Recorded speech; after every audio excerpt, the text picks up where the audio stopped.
আজ রাত্রিবেলা আমরা খাবো মুড়ি। দেখো এখানে আমি দুটো পটল নিয়েছি, পটলের খোসাটা ভালোভাবে ছাড়িয়ে সরু সরু করে আঙুলের মতো লম্বা লম্বা করে কেটে নিচ্ছি। আর এখানে আলুও কেটেছি, আর লঙ্কা নিয়েছি, করবো ভাজা।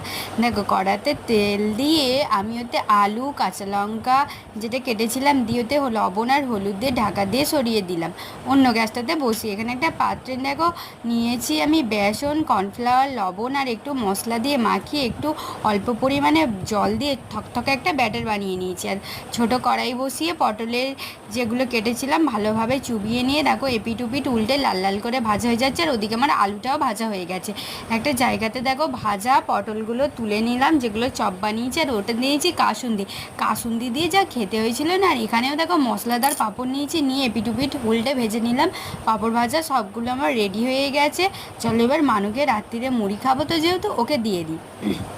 মানুকে দিয়েছি মুড়ি, আলু ভাজা। দেখো এখানে আমি আর একটা সুন্দরী পটল ভাজা করেছিলাম, দিয়েছি সিঙ্গারা, পটলের চপ, পাঁপড় ভাজা, আলু ভাজা, সব কিছু দিয়ে ডিনারটা দিয়ে দিলাম। তোমরা রাতে কী কী ডিনার